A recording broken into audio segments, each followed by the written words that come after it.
For you hot dogs that have been listening to RTG for a while now, you may remember that back in the early days of the show, I talked about how we were just a little weed in the gaming podcast garden and we kept growing and growing. And I never would have imagined we'd become the full-on infestation that the podcast has become now. If you've ever dreamed of running your own business, all you have to do is plant that little seed and start watering, and you can surprise yourself. And I know, it can seem very overwhelming at first. You need a website, a logo, you need to figure out how to advertise your business, how to accept payments when you make sales. It's a lot, but thankfully that's where our sponsor Shopify comes in. Shopify is the commerce platform of choice for millions of businesses around the world, from the little startups to behemoths like Mattel and Gymshark. 10% of all e-commerce in the US uses Shopify. You can use Shopify to make a website. They can help you write descriptions and enhance your product photos for that website. They offer super easy to run email and social media campaigns, so your advertising is covered. They're like the greatest employee of the month of all time. And if you get stuck along the way, they're there to help with their award-winning 24/7 customer service. Turn those dreams into and give them the best shot at success with Shopify. Sign up for your $1 per month trial and start selling today at shopify.com/RTG. Go to shopify.com/RTG. Shopify.com/RTG.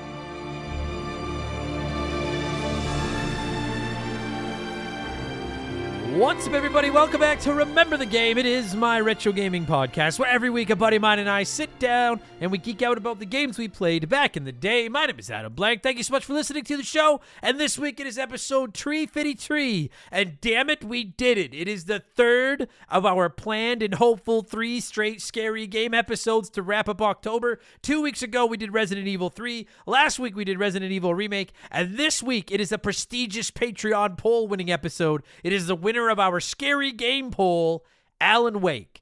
This one has really got on my radar a couple years ago when Alan Wake 2 dropped, because people were reviewing that one through the roof and saying how incredible it was. And then also it's a Remedy game, and they have a pretty good reputation. Remedy, Alan Wake, Max Payne, Control. So when Alan Wake took down our scary game poll, I was really excited to finally get a chance to fire this one up and give it a playthrough. I will warn you, I played the remastered version on my PS5, so if there's big changes from the original, I'm sorry, I don't know of them. It took me about a week, and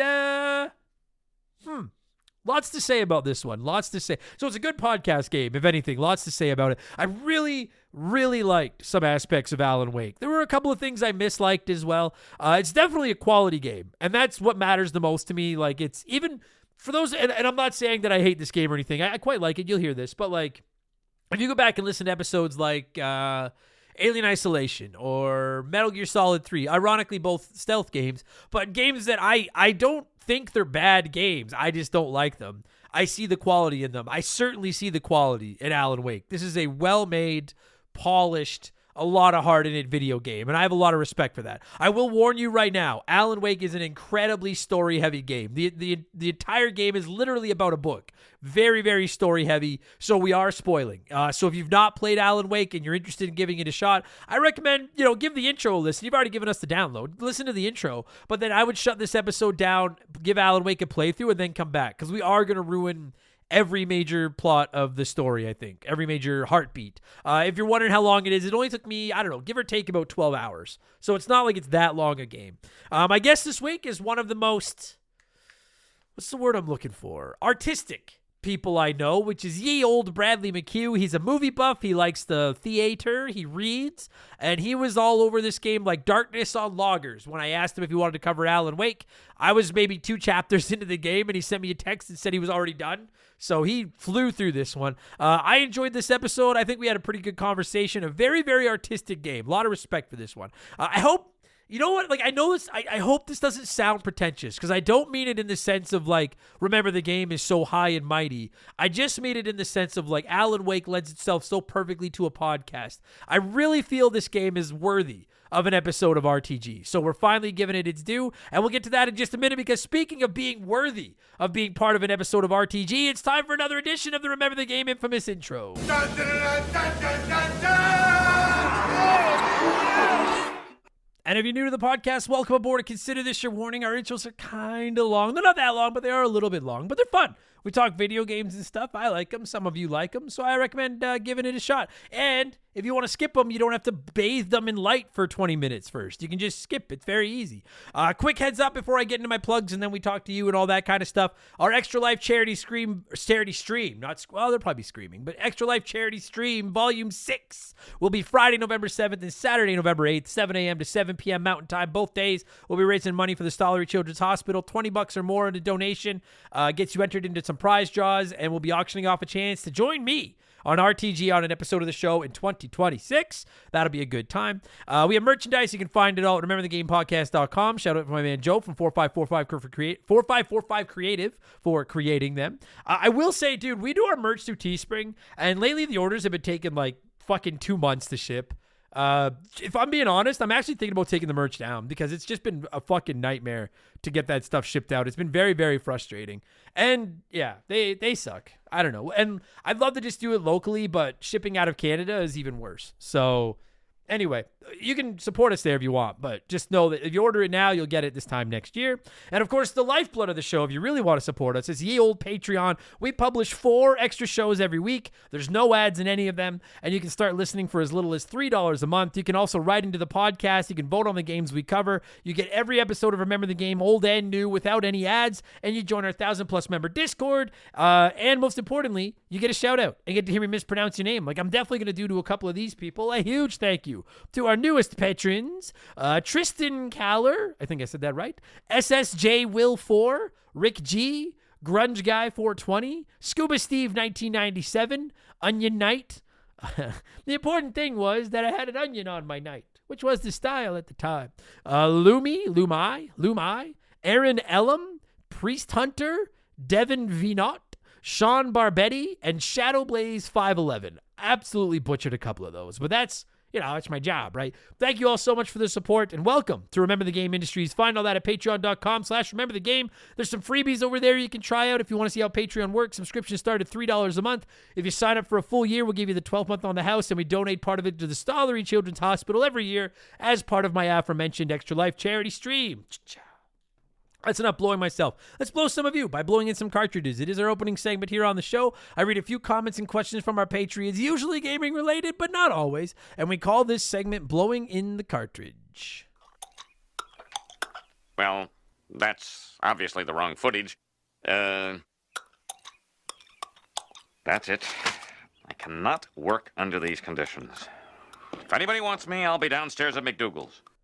Let's blow. Our first blower this week is Smith, who wrote in and said, "Good day, Mr. Blank. I believe you previously mentioned watching the Twisted Metal TV show. I've been watching it and find it to be a fun and entertaining show with a few callbacks to the games, but with a lot of extra meat on the bone. Even my partner, who never played the games, is really enjoying it. Anthony Mackie is great, but I wish they'd let Samoa Joe do his own dialogue. Would love to know your thoughts. As always, thanks for all the great podcasts, and happy Halloween." Thank you, Smith. Yeah, I actually been thinking about doing a expansion pass review of Twisted Metal. I haven't decided yet, the shows. I tried the first season a couple of times, and I couldn't get into it. I just thought it was kind of weird and stupid, but I finally gave it a third chance, and the third time it clicked. I thought season 1 was pretty good. Season 2 has been fantastic. I just haven't finished it. I'm about halfway through. Season 2 is what I wanted season 1 to be, because it's like the actual Twisted Metal tournament, and Calypso is there, and lots of the other racers and stuff like that. I got to get around to finishing, though. I got to finish that soon, and then maybe I'll do a review, maybe I won't. I do agree. I actually like Will Arnett as the voice of Sweet Tooth, but I wish they would let Samoa Joe do it as well, because he plays a great Sweet Tooth. I just wish they would let him actually voice it. And Anthony Mackie is I find him a little bit annoying in this show, to be honest with you. Like a little bit annoying, but he's not bad. I like Quiet. She's awesome. So yeah, if you're a Twisted Metal fan and maybe you haven't watched the show because I think the trailers look stupid with Sweet Tooth dancing to the thong song and stuff. I thought it looked horrible. Give it a chance. And actually get through like a few episodes, and I think it'll click. It's actually not bad. And season 2 seems really cool. It's very much like the video game. So, and if y'all keep checking it out, maybe we'll get another game. If people don't support this thing, it might not make it. So check it out. It's not bad. It's not bad. Not great. Not bad. Better than Halo. That show sucks. Smooth Operator said, Adam, which do you prefer, Pepsi or Coca-Cola? I'm not a huge soda, as you Yankees call it, fan. We call it pop or soft drinks here in Canada. But if I have to drink one of Pepsi or Coke, I'm a Coke man. Pepsi's not bad, but Pepsi doesn't have enough bite. It's sweeter, and I feel like there's the carbonation doesn't have as much of an edge to it. You take a sip of an ice cold can of Coca-Cola, and it's to quote Grandpa Simpson, the bubbles are burning my tongue, and that's how I like my soda. But lately I've been drinking, if I am going to drink one, I drink the Coke Zero Sugar, like, diet, blah, blah, blah. And I know it's like, Diet Pop's bad for you, blah, blah, blah. I don't care. I have, like, the little mini cans in my fridge, so I can crush them in, like, 2 mouthfuls. It's perfect when you're just craving that sweet, bubbly, I want that sweet, bubbly mixture on my tongue. It's good stuff. Too Much Karma said, Adam, it's 2016 and you're the CEO of Nintendo. Coming off the flop that the Wii U was, it's time for the next big hit, the Nintendo Switch. What 3 IPs are you going to use as your launch titles? Here's your catch. Mainline IPs like Mario, Zelda, Donkey Kong, etc. are no longer viable moneymakers, but you can use spin-off titles like Luigi Games, Diddy Kong, and lesser-used IPs. Good luck, Blanker Fluid. Blanker Fluid. So I can't use Mario, I can't use Zelda, I can't use Donkey Kong, but I can use Luigi, Diddy Kong, etc.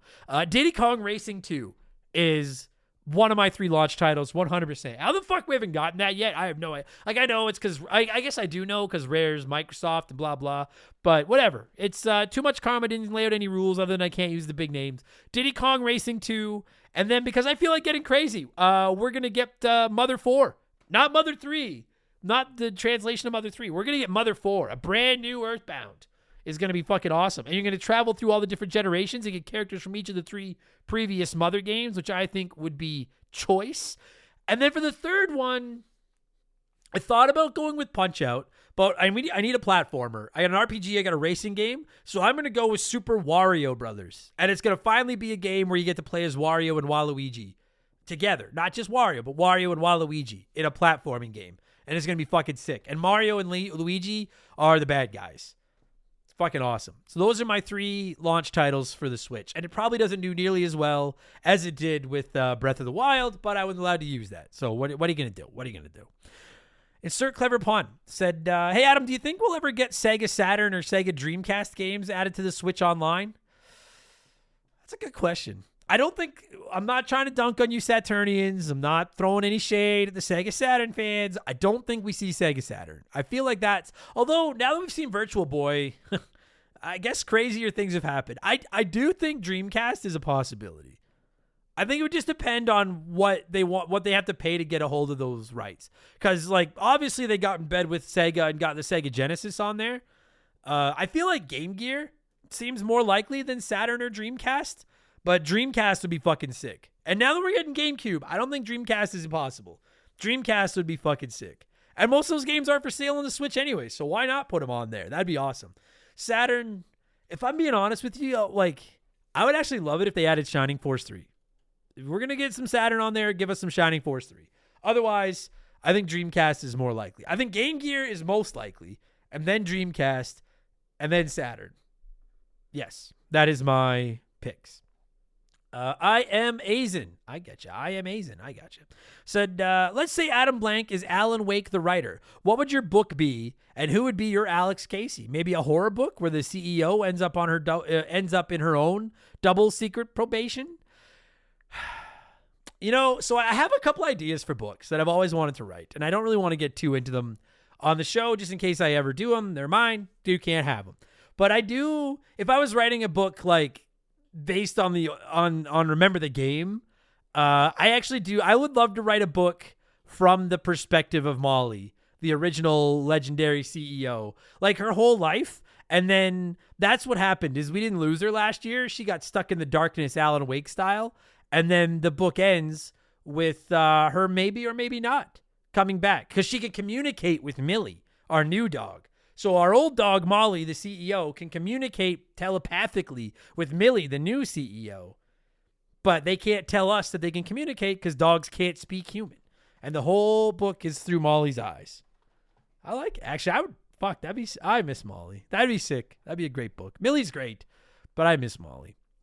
Hokey Riff said, Dear Adam, last week a listener inquired about a topic for a potential future podcast, and it got me thinking of another new idea for you. Call the podcast You Haven't Seen Blank, and all the podcast is your review of a movie you've never seen before. You'll use the Discord as an easy way to get suggestions, use Patreon to run a movie poll, and then give us your review in true Adam fashion. Bonus points if you can do a video podcast while you're watching the movie in a Mystery Science Theater 3000 fashion with you, Millie, and your special guest as silhouettes in the virtual theater. I know some of you are going to yell at me. I have no fucking idea what Mystery Science Theater 3000 means. I know, yell at me. I don't watch stuff. I don't know what any of those are. But I read this because, true story, last week we were talking about doing an indie podcast, and I did think about doing an indie game podcast. We did also talk about doing a movie podcast called You Haven't Seen.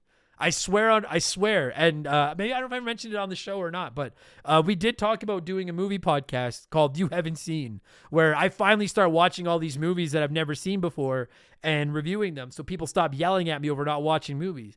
And we decided not to go with that because, if I'm being honest, I find movies very difficult to review. I know some people don't, but like I have no eye for like the artistic vision of them and like, oh, the lighting in this really makes you see the dark side of this character's well-beings or whatever the fuck.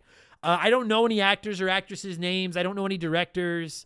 That's why I started doing the mini movie reviews on The Rambling Idiot. Like I just watched The Long Walk, the new Stephen King movie, and I'm going to do a mini movie review of that on The Rambling Idiot this Friday. And those reviews are like, what, 3-5 minutes long? Because that's really all I can say. I don't know why. I've tried. Like, we've done unless it's a topic I'm very passionate about. Like, we've done the occasional video game review on here, and they've worked out pretty well, but that's because I can compare them to the video games and stuff like that. Actually, if you all want to get ready for it, the next episode of RTG will be November 12th. We're skipping next week. But November 12th, the plan right now is Mark McCue and I are going to review Wreck-It Ralph. Love that fucking movie. So we're going to do a rewatch and a review of Wreck-It Ralph. But no, I did think about it, and I just, I'm not good at reviewing movies. I find that to be a very difficult thing to do for some reason. So I skipped it. But that was on the docket. That was a potential. That was a finalist for our podcast rotation before I realized I'm too stupid to review movies. Handsome Major Angus McZongo Esquire said, also, sorry, one other point on the movie thing. People get so fucking mad if I don't like a video game they like, and I feel like movie fans would be even worse. And I just don't feel like dealing with it. But it's mostly that I suck at doing reviews.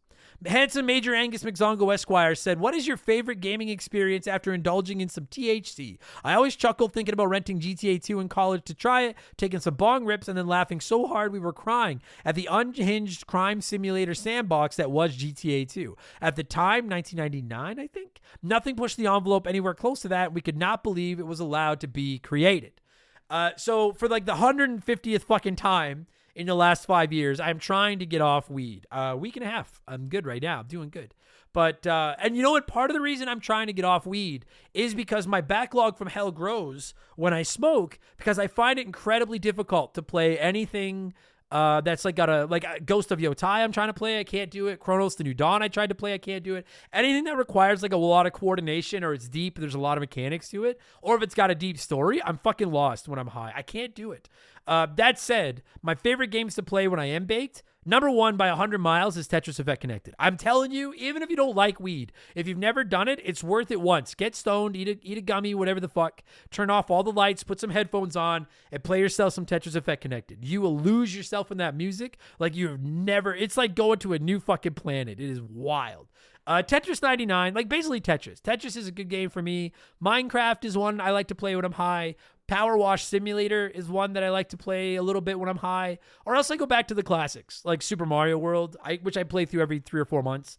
That's when I like to play when I'm baked as well. But primarily Tetris. I don't know what it is. Like, I can't play Mario Kart when I'm high, but Tetris, it's just, I almost feel like I'm a better Tetris player after a few puffs. I don't know what it is. I just fucking give myself to the bricks, man. Just give myself to the bricks.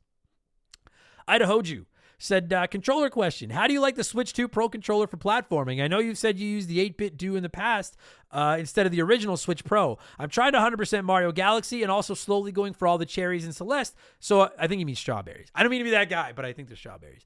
So I'm using my Switch 2 Pro controller in both analog and D-pad depending on the game, and I have mixed feelings. I'm sure you've answered this before, but I can't remember. Appreciate any suggestion for the brutal world of 100% platforming on the Switch 2. I actually did not get a Switch 2 Pro controller. I thought about it. I looked at one, but I have an I always say it. I have an 8-bit Do SM30 Plus Pro. And I just like it better. Like, I do like the Pro controller. I didn't love the D-pad on the original Switch Pro controller. I loved everything else. Playing, like, The Legend of Zelda and Mario Odyssey with the Pro controller, anything 3D, that controller was fantastic. But I really didn't like the D-pad. And I got my 8-bit Do, and I've said it before, it's basically a PlayStation 4 controller with a Super Nintendo controller combined. And it's got the classic Super Nintendo D-pad, but it's got the dual analogs at the bottom. And it's perfect. It is my go. I'm playing Silk Song with it right now, which I just finished this morning, Act 2. Pisses me off that they fucking put Act 3 behind all that stuff. I hate when games do that. It reminds me of Castlevania Symphony Night with that fucking upside down castle. But I'll save that for the Silk Song review. But I played Silk Song with my 8-bit Do controller, and it was perfect. And if I don't want to use my controller, like if I'm playing handheld, I know it gets a lot of shit from people. I like the Joy-Con D-pad. I like the 4 separate circles. I find it very easy to tell which one I'm hitting. It's not hard for me to, or it's not like it's very difficult for me to like accidentally go diagonally because I'm only pushing one of the 4 circles at the same time. So I can't speak to the Switch Pro controller, the Switch 2 Pro controller. And I've been getting asked this a lot. So I just wanted to say for everyone wondering, yeah, I use my 8-bit Do or I just use the Joy-Cons. Although, I don't know, probably never, but if I ever come across a Switch 2 Pro controller on sale, I might scoop one for 3D games. Because I do prefer the way the analogs are set up on it to the way my analogs are set up on my 8-bit Do. But I'm not going to pay full price for it when I don't need it that badly. So, yeah. Sorry for the bad answer, but that's where it is. And now everybody knows. And then finally, before we move on, it's letter time. It's letter time. Casey Sparrow said, howdy, Mr. Blank. I don't think you've mentioned this game, Ball Times Pit. I think it's just Ball Pit. Ball. If you've not seen it, I'm cutting into Casey's, letter here, but it's the title is Ball X Pit, but I'm pretty sure it's just pronounced Ball Pit. Anyways, Casey says, howdy, Mr. Blank. I don't think you've mentioned this game, Ball Pit, that hit Game Pass a couple weeks ago. Well, it's consuming my life like Balatro and Slay the Spire, and I don't know how or why, but I'm blaming you. You opened me up to these games, and now during random points of the day, I'll start thinking about balls. Ball fusions, evolutions, which balls work best together and which balls don't. There are just too many balls and not enough time to play with them. Help me. Yes, I have yet to play Ball Pit, but even though I haven't played it yet, I can tell it's something I'm interested in, and I really, really want to play it. I know it's been blowing up on Steam. If you haven't looked it up yet, it's an indie game. It just looks fucking awesome. It looks as I know some were comparing it kind of like Vampire Survivors, just in that sense of you're taking on endless waves of enemies, and you get all these different balls, you combine them and stuff like that to fight the enemies. It looks fucking sick. I didn't realize, if I'm being honest, I didn't realize it was on Game Pass. I probably should have known that. But I didn't realize, because I let my Game Pass expire when the cost went up. But then I just renewed it because I guess here's a little bit of breaking news. On this year's 24-hour Extra Life charity stream, I designed the Remember the Game Molly Championship belt in WWE 2K25. And we're going to do, one of the things we're going to do during the stream, maybe Friday night, is a simulated Royal Rumble with 30 video game characters to decide who will be the first ever Remember the Game Molly World Champion. And so I had to renew my Game Pass so I could get online to download creations. So while my Game Pass is active, I'm going to download this one and have a look at it. Even though it's the last thing I fucking need is more games right now, as you're going to hear in a few minutes when I get to what I'm playing. But I wanted to shout out this Ball Pit, even though I have not yet played it. It looks awesome. And for those of you that are into these indie games, especially something like Vampire Survivors, I highly recommend at least giving it a look. I can't tell you it's good yet, but I know a lot of other people are saying it is, and it's very high on my radar. So Casey, tip of my cap to you for bringing that up. I totally forgot about it, and I didn't know it was on Game Pass because I suck at my job. So not only tip of my cap to you, here is one Get Off Double Secret Probation free pass. And I don't give a lot of these out, but you did me a solid, so I'll do you a solid. In fact, you know what? But just because I don't want to come across as too nice a guy, double secret probation. So now you can choose if you want to use your pass right now or not. And that's it. Thank you, everybody that wrote in. As always, we need to keep the ball rolling. So let's, no pun intended, because of Ball Pit. So let's switch things up and get to our Smash It segment, the official game show of Remember the Game Industries. Play one, remake one, erase one. I was working in the lab Doggone it. beheld an eerie sight, for my monster from his slab began to rise. And normally I would say thank you so much to Classic Concentration for unknowingly providing us with the theme music for the show, but this week we might have to fire Bill and Marty because they fucking suck at their jobs. Anyways, the rules are simple. Every week I give our Patreons 3 retro video games. They can play one as it was released, remake one as a modern game. The third is a race from time forever. As always, there are no wrong answers, but there is a right one. We'll get to that in just a second. This week we're talking Alan Wake. So I went with 3 scary games that are kind of very story narrative based, and that is Eternal Darkness, Heavy Rain, and Amnesia: The Dark Descent. This one I actually don't know at all, but Google says that it's story-based, so I believe them. And a whopping 45% of you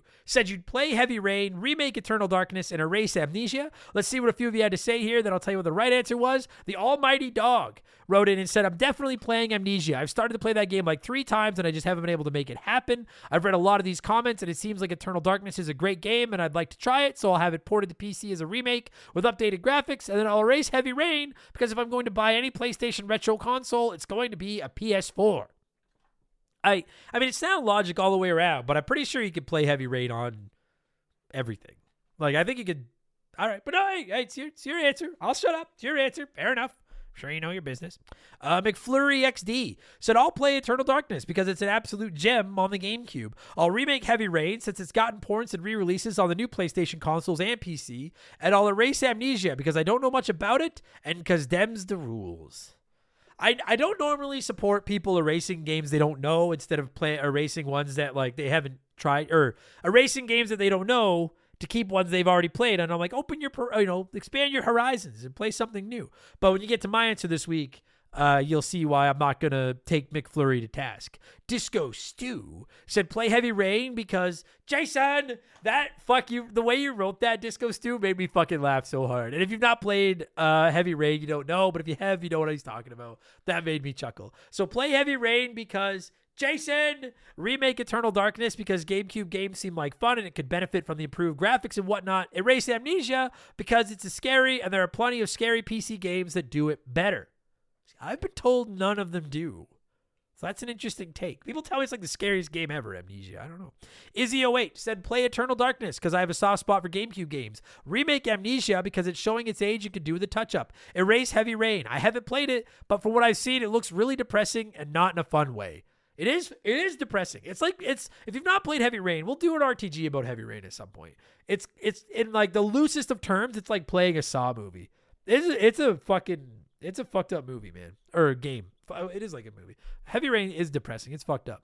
And Captain Asbury Juice said, play Amnesia because I haven't. Remake Eternal Darkness because I only played it once and it was pretty cool, and a remake might get us a sequel, which leads me to erase Heavy Rain. I've already played it to death, and a sequel wouldn't make sense. Weird to erase my favorite game in the lineup, but that's the way the cookie crumbles. Because that's how it's done, Captain Asbury Juice. You clearly drink your Asbury Juice.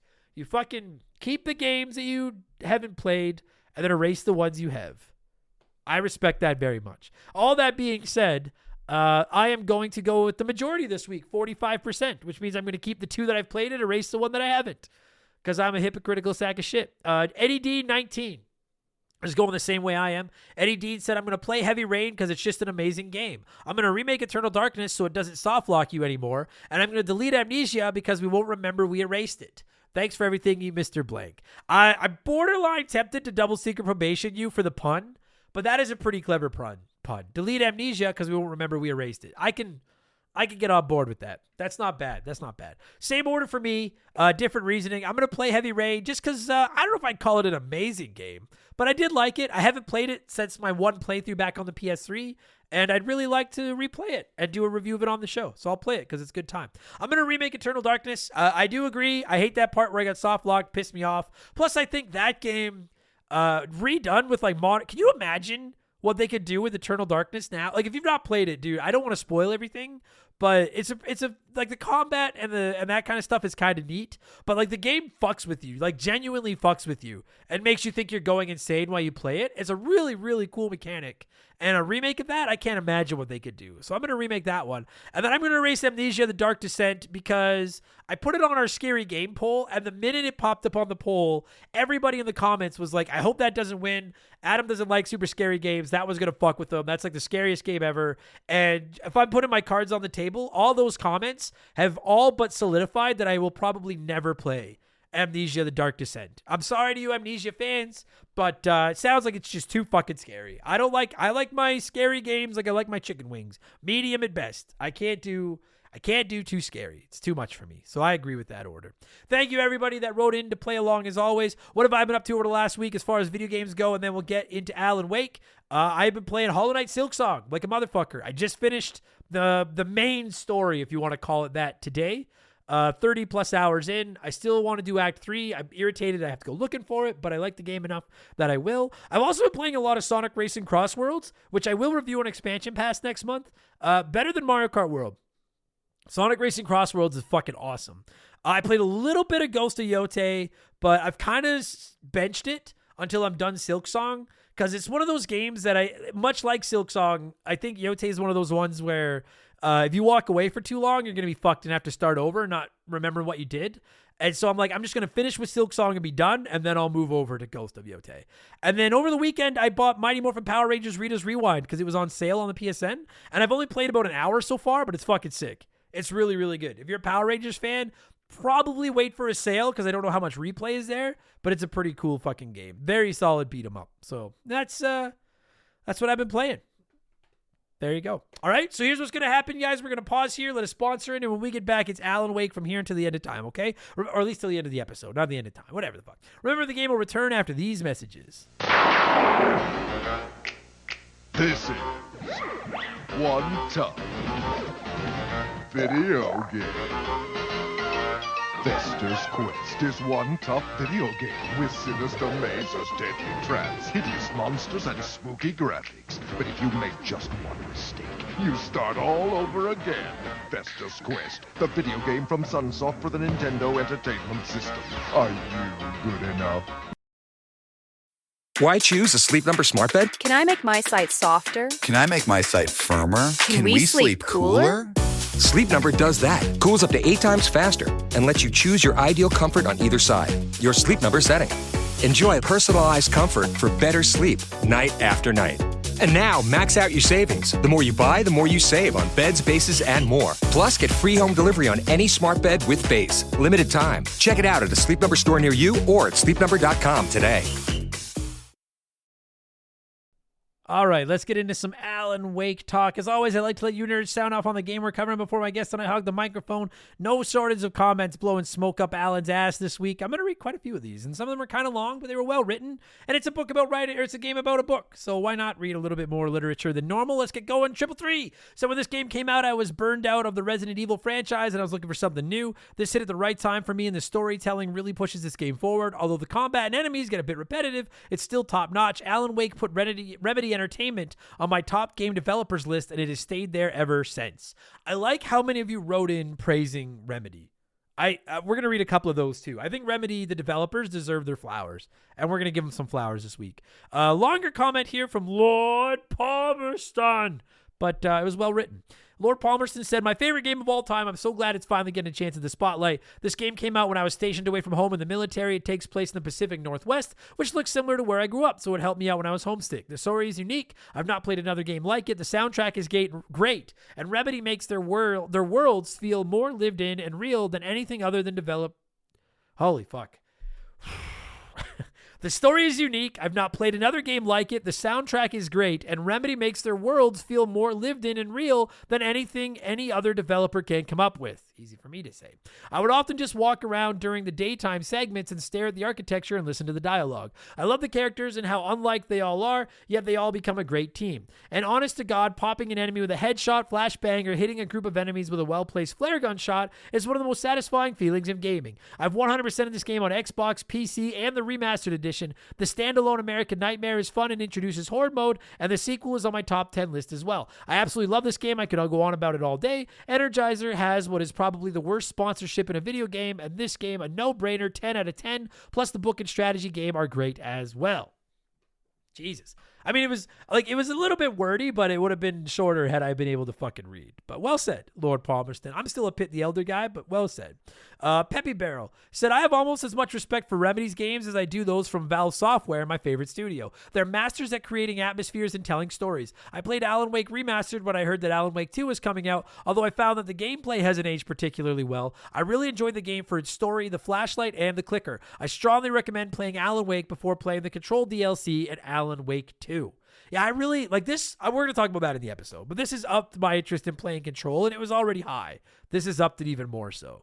Banana Bread said, whenever I would describe this game to people, I would tell them, what if you played a game that played like a Stephen King novel? Ambience was excellent, the multi-layer plot was as good as a King novel, and the little touches like Night Springs and the Old Gods of Asgard were tasty icing on the cake and all-time great. It is, like, if you're a Stephen King fan, this is a must-play. We're going to get into that in a second. I agree with that. Manitoba Style Ginger Ale. Toba. That's a good name. Said, honestly, Remedy Entertainment has proven to be truly one of the best development teams out there. Alan Wake is a great start, but Control and Alan Wake 2 took what they did and ran hog wild with it. The sense of dread, the mystery of the story itself, the weird and surreal humor, I'm here for all of it. The combat in the Alan Wake series overall is okay at best, but everything else overcomes it to the point you're willing to push through just to get to the next story beat. Control is great combat, amazing vibe, and jaw-dropping visuals, but it would have none of those if Alan Wake hadn't set it up for success the way it did. I truly hope you get to their other games because it is peak video game cinema. And Daniel Cook wrote in and said, I played this game with my nephew and it was a very interesting concept, which I enjoyed, but damn it, is Alan Wake a pack-a-day smoker? Has to be the most unfit video game character in history. Thank you, Daniel. I forgot to mention that in our review and it pisses me off. When I saw your comment, I had to see that in here. If I have another gripe about Alan Wake, because there are a couple other minor ones, but yeah, I have asthma and I'm not in the best of shape and I can run for more than 2.3 seconds, but old Alan Wake, yeah, he pack a day at minimum. That guy, I get that it breaks a horror game if you could just run past everyone to the next safe space, but Jesus Christ, Alan, like, you're running for your life. You could go more than 2 feet. Yeah. It's like Homer trying to go after Snake after he takes Marge's purse. Fucking brutal, man. Shout out to him who gets that reference. Anyways, Alan Wake time, everybody. That's what you're here for. It's time for the main event. I'm going to cue up some more of that Alan Wake music. And when it stops, Bradley and I are going to take you back to May 18th of 2010 and talk Alan Wake, which originally released in North America on the Xbox 360. Enjoy the episode, everybody. Here we go.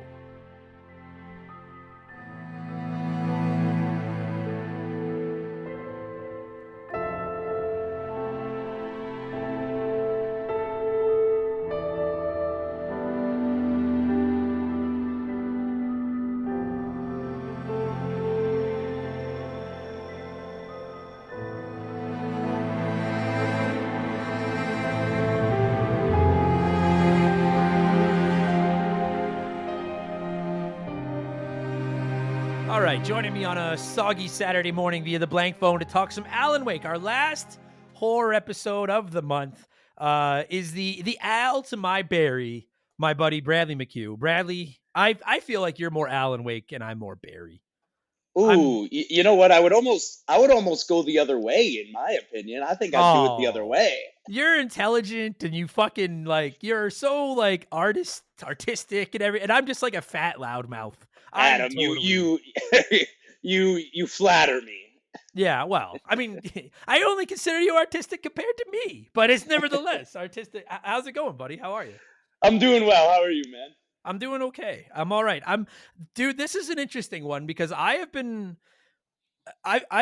Wake has been on my list of like top 10 games that I want to play for some time. And so when me it got too, on actually. Yeah, good. When it got on our Halloween poll for this episode, it won, and I was very excited because I was like, I finally get to see what the hype is with Alan Wake. And I'm sure I mentioned how I felt about the game during the intro. I think I like it. That's how I feel too. I'm excited to get into it a bit more, but yeah, I think I like it. That said, like, I don't think I'm ever gonna play it again. Like, it felt like a one and done, you know? Totally. Where initial thought, like, you think you think you like it? How do you feel about this one? I think I like it, and I've been thinking about this since I played it probably about a week and a half ago. A lot, like, why I like this game, because while I was playing it, I do have to admit, I'm not sure if I could call what was happening fun. I don't know if necessarily I was Yeah. having fun playing Yeah. the game, but I was feeling like visceral emotions about like the story. Like, and Yeah.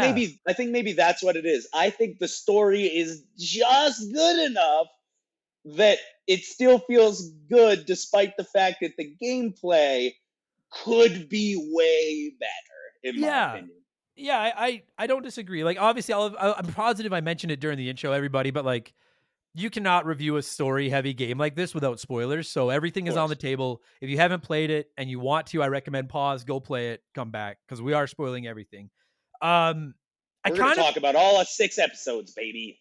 yeah, I kind of feel the same way. Like, the story itself, I was quite intrigued by. I'm a Mhm. reader. I like to read. I know you like to read. I'm a big fan of like Stephen King and stuff, and that's what this clearly was inspired by. Like, it felt very much like that, and that was very cool. I love the graphics. I will say I played the remastered version. I assume you did as well.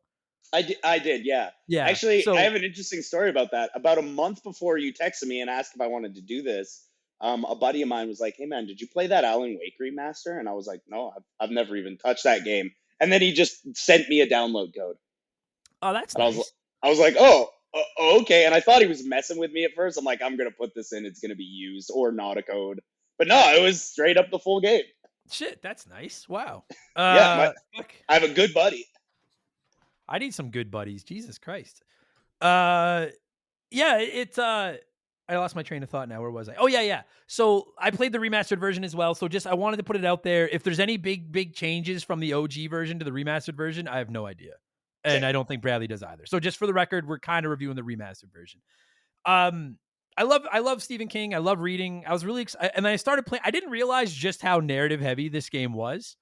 Hmm. Like I wasn't quite sure what to expect. I guess I was kind of expecting like Silent Hill, like not quite, like you're literally playing through a book. Like you're Yeah, literally finding pages of this book and playing through them, which was yeah, and not, you're kind of playing out the plot of this book that he's written. yeah, which I did not expect. And obviously we'll get into the plot because I was really invested in the plot until the very end, and then I was kind of like I but we'll get to the ending.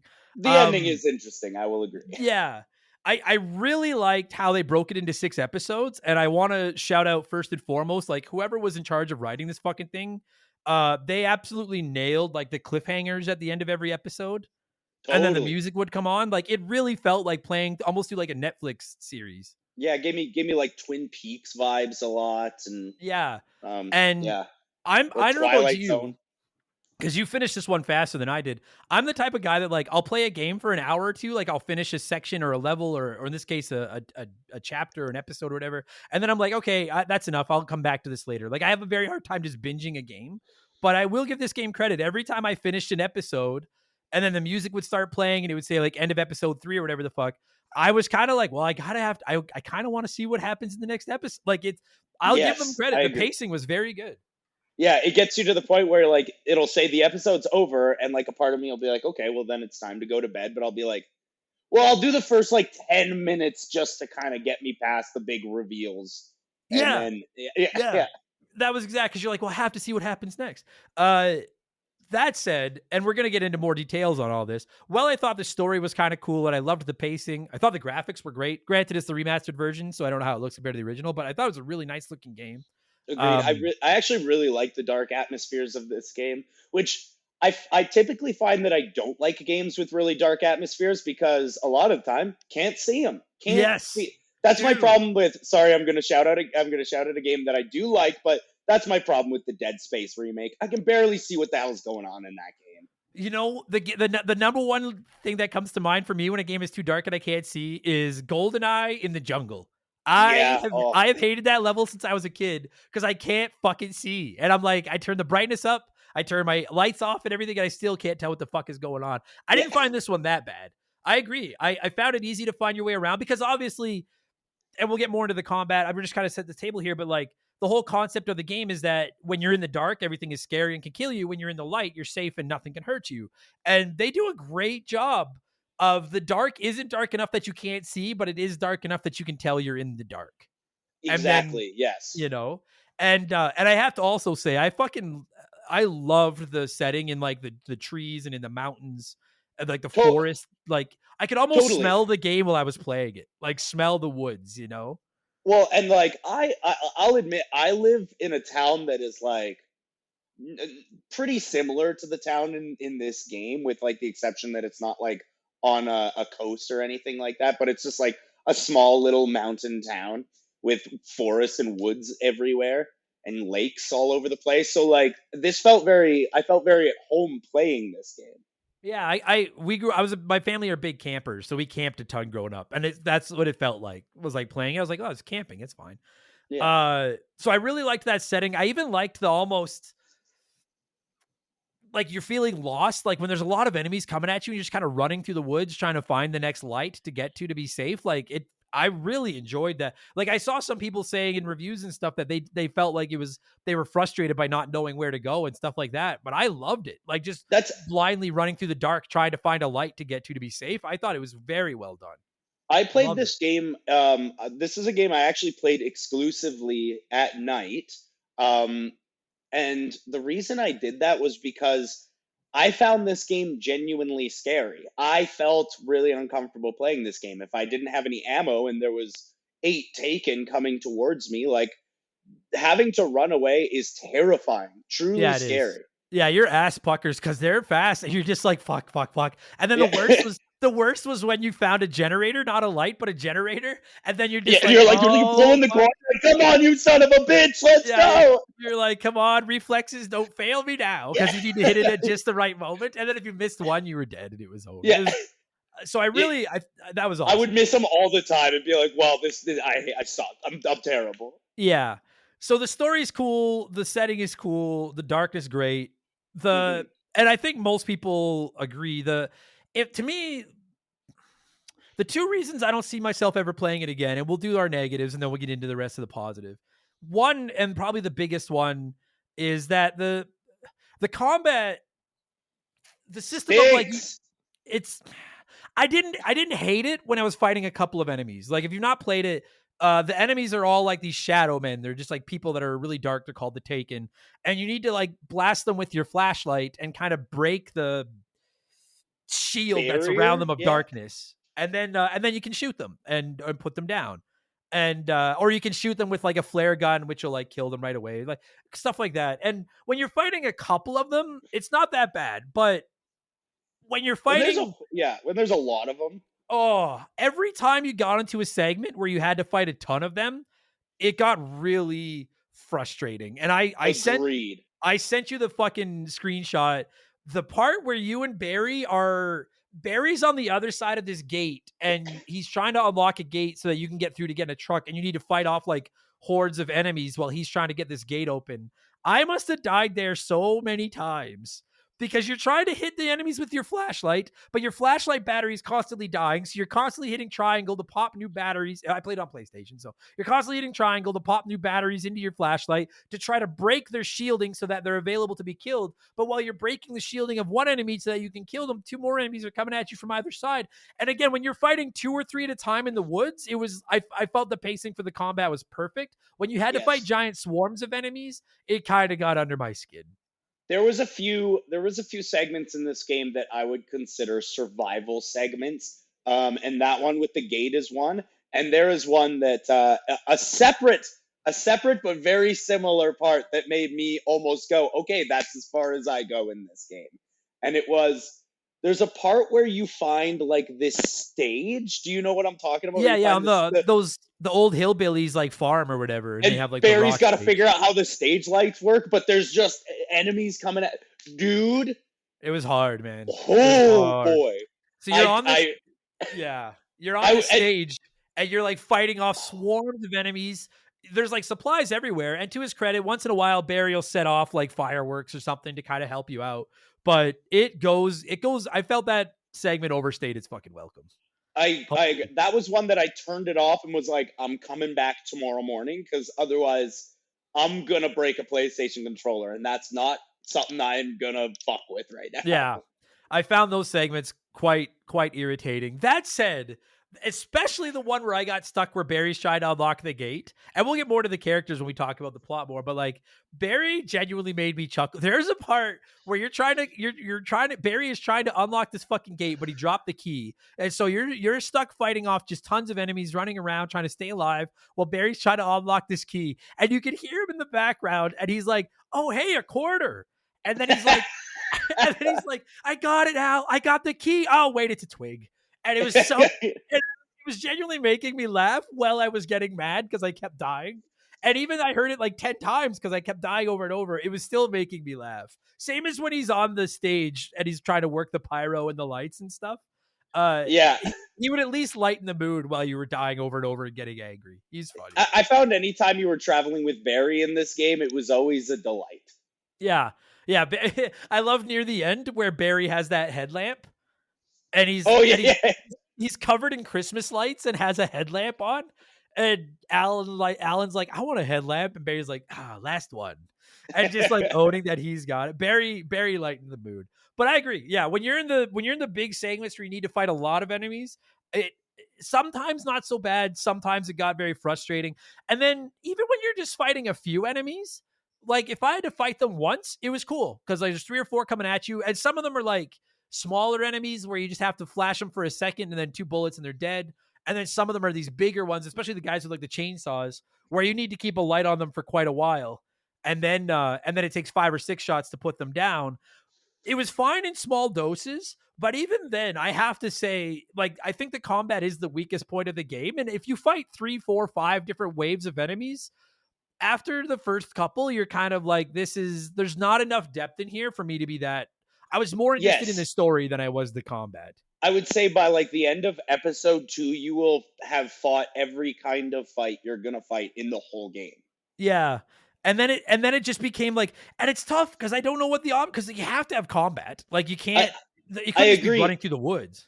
And at the time, because this game came out like in the Xbox 360 era, and I thought about this a lot, and I remember when this game came out, at the time this game came out, almost every game coming out was a shooter. There was such a huge era for shooters. And so they must have been like, well, we want to make a shooter, but we don't want it to just be every game that's coming out right now. Sure. They're all the same. And so they added in this flashlight thing. And I got to say, Adam, I hate the flashlight mechanic. I think it's really, really bad. I I don't have zero fun just like pointing a flashlight at. I remember just being like, I want to shoot him. I just want to shoot him. Yeah, it gets old.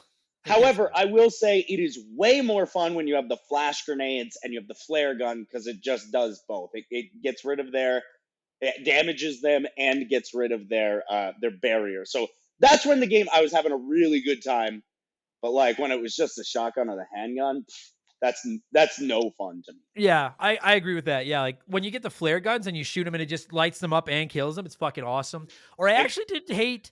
There's a couple of segments. I know we complained about having to fight massive swarms of enemies, but you remember the part where Sarah, I think her name was Sarah, she's the cop. She's trying to get the helicopter started and you're like fighting them off and protecting the helicopter. But it gives you all those, it gives you all those giant like construction lights that you can keep turning on and pointing and using them and like it's lighting them up right away. I actually liked that part. I thought that was cool.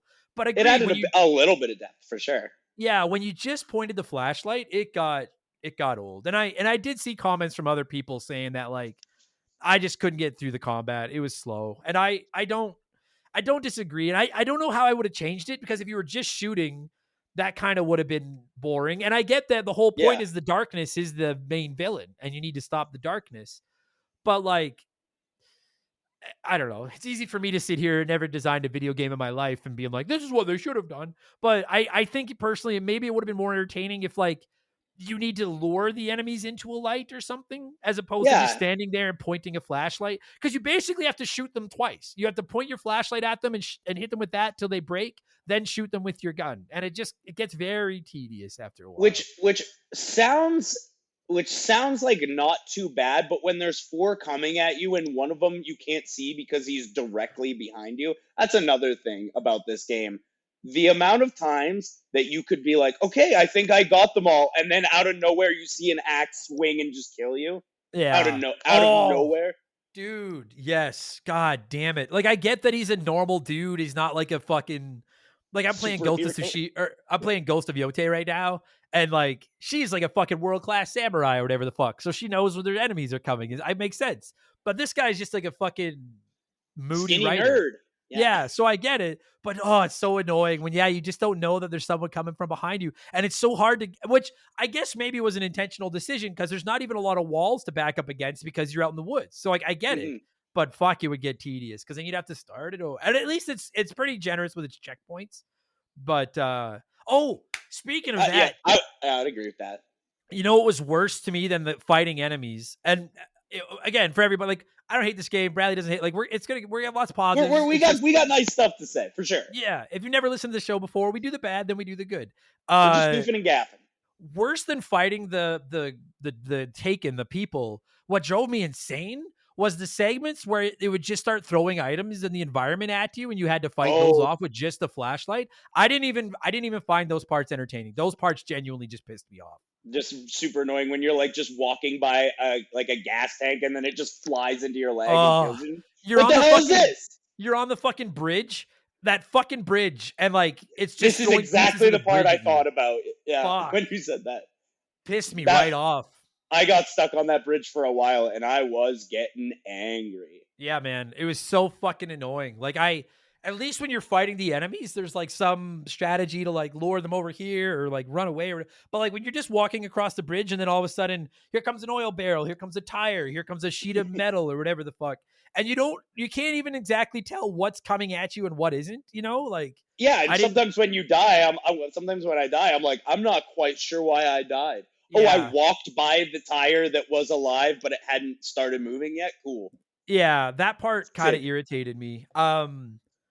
On the flip side, I don't normally like boss fights. I actually liked the segments where you had to fight like the big bulldozers and stuff. Yeah, I agree. I agree with that actually. Because at least you could tell what was fucking trying to kill you at this point. I actually thought that I think there was only like 3 or 4 boss fights in the whole game, but I thought the boss fights were like pretty well handled. They were honestly just bigger enemies with that take longer to take the darkness out of and put the light into, and then longer to kill.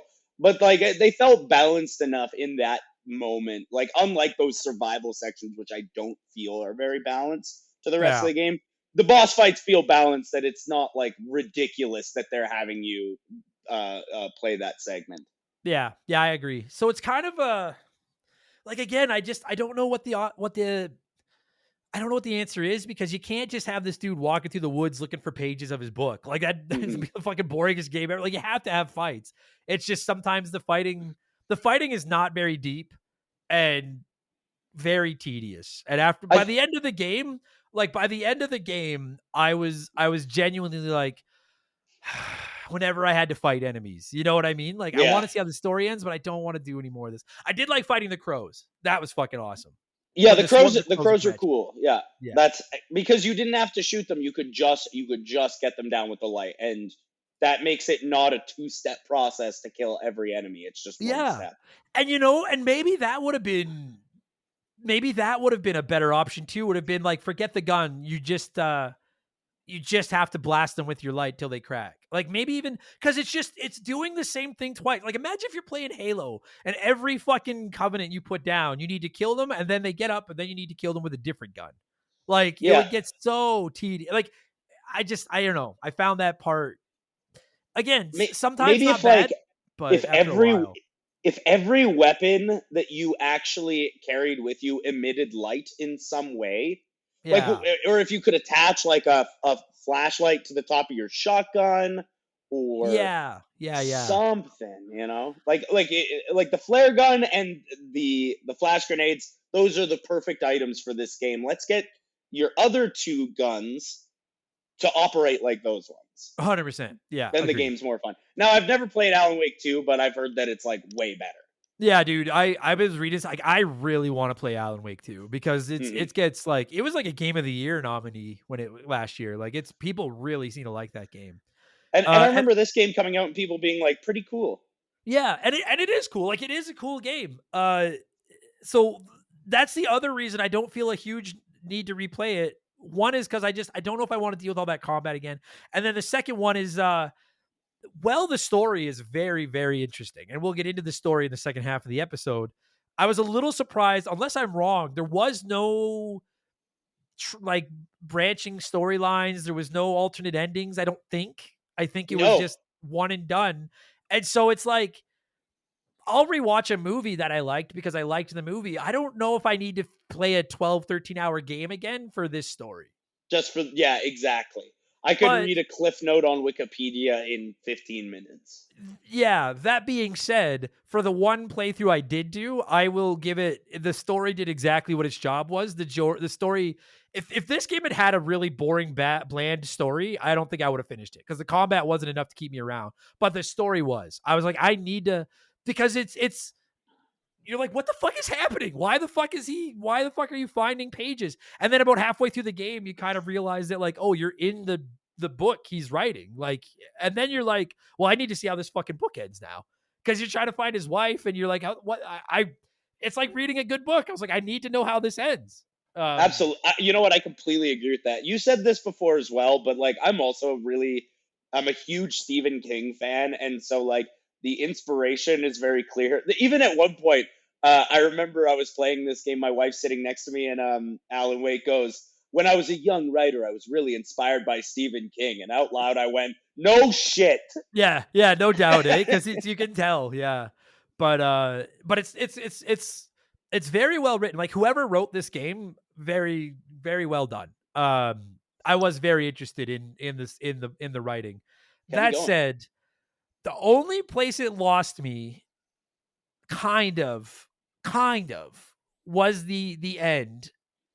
I agree. Spoilers. I think because like I've heard that I haven't played the 2 DLCs that come with it, and I've heard the 2 DLCs kind of wrap it up more like in a better way. But I would agree, like it kind of ends on a down note.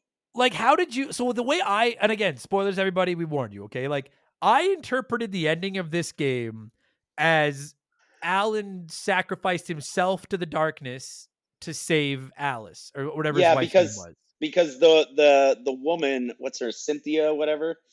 The old lady. The old lady who's kind of the last boss, only sort of though.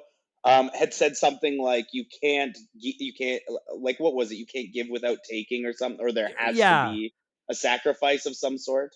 Yeah, and so, and again, like I've read like other people's theories, and I do enjoy writing and stories where the ending is kind of up for interpretation. I do like that with the asterisk of like, I don't feel smart enough sometimes. Like, I'm like, is this open to interpretation, or am I just a dumbass that doesn't get what the fuck is going on? But I interpreted it as the darkness took his wife and forced him to write this book. And then he was like, I have control of the end. And basically he wrote it that like, he's going to swap places with her because she comes out of the water at the end and she's like sitting on the dock. Mm-hmm. And he's gone. And like, it was cool. I don't know. I don't know. I guess I like it more than I'm saying, because I was like, I don't know what I would have changed. Like a boring ending of like, oh, he saved her and they ride off happily ever after would have been kind of lame.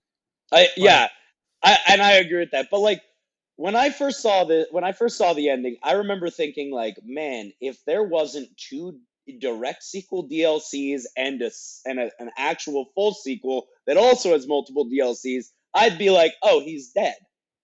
Yeah. But because I knew those things, I was like, well, he couldn't be dead. Well, but admittedly, there is part of me that is still wondering, and I've not played Alan Wake 2, and I know you haven't played it either. Part of me is still wondering, like, is he dead? Like, is that what the dark side is? Is you're dead? Like, and maybe the second game takes place in like completely in the dark side. I don't know. Yeah, and so maybe he is. I didn't hate it, but it just felt, I don't know, because like the whole game, the whole first half of the game is trying to figure out what the fuck is going on. And then by the second half of the game, you kind of know what's going on. And now it just becomes Alan's obsession. He's convinced the cop and Barry of what's going on. And you're trying to get back to the cabin to finish writing the story, save his wife, and like end the game and all that shit.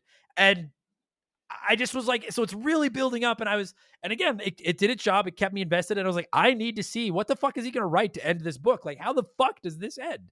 And then when it ended, I was just kind of like, oh, so the ending he wrote was that he dies instead of her. Yeah. I think. But like it makes you wonder, like, she says, like, you can't take without giving, or whatever it is she says. And it makes you wonder, like, maybe take a few more minutes to, like, think over the rules on that before just being like, and then I die. Yeah. You know? But not. I guess it's not so much saying the ending sucked, because the ending didn't suck, but the ending, I just didn't feel the ending connected with me the way the book or the game story did throughout the game. Because I was fully into this fucking.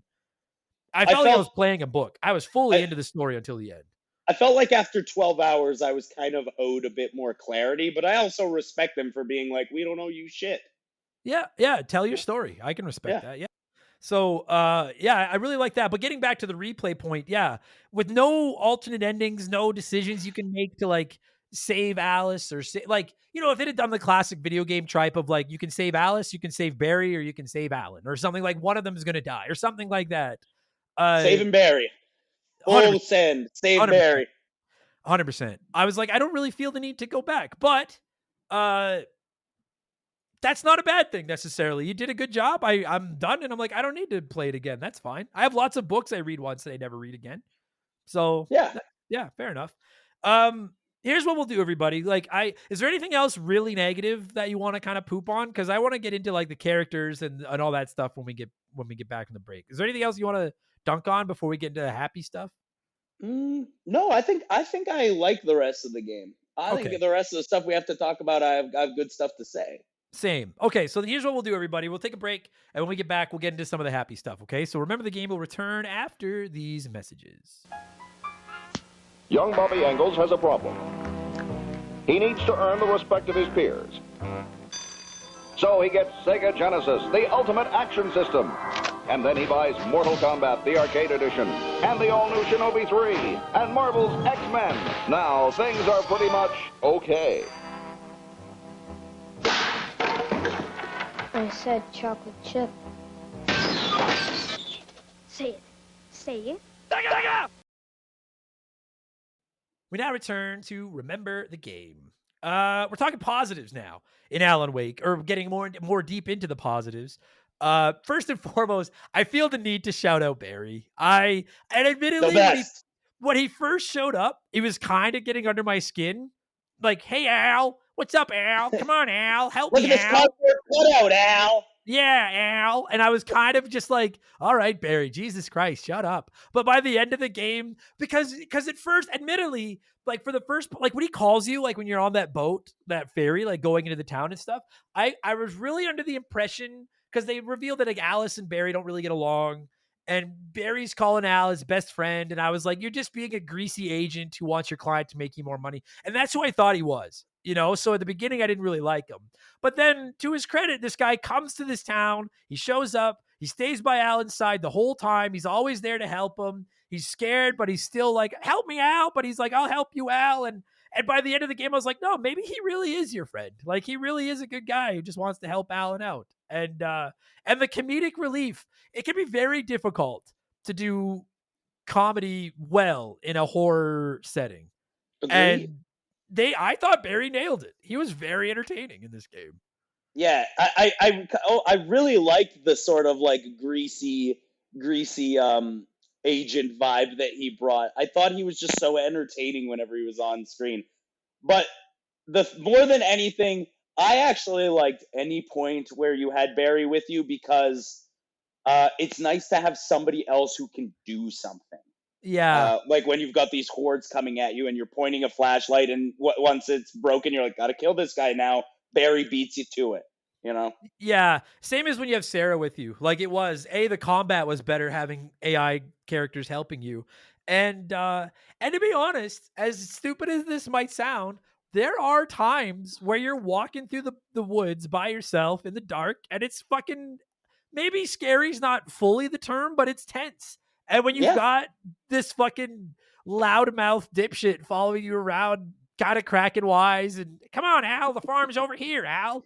And it was like, all right, it kind of broke up the tension a little bit. Like it was almost just nice to have a friend, frankly. Like as dumb as that sounds, he was very handy.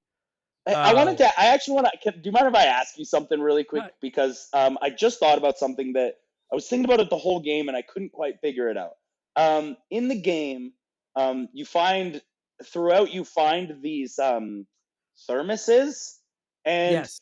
I could not, for the life of me, figure out what the hell they do. I thought maybe they healed you, but I tried that. I was like actually looking for it, and I was like, oh, it doesn't heal you. It doesn't have. What do they do? My impression was they were literally just collectibles. Like God literally damn just, it! I went so out of my way to get them. yeah, I couldn't help myself either. I kept going and getting them every time I saw one, even though they just didn't. Yeah, I got it was literally just like, I don't know. I can't think of another example, but literally just maybe for replay value, go back and find the rest of the thermoses. Like maybe that's all they were. But they didn't replenish your health. They didn't do anything. That said, I am a coffee fanatic. I did quite enjoy that the collectible in this game was coffee.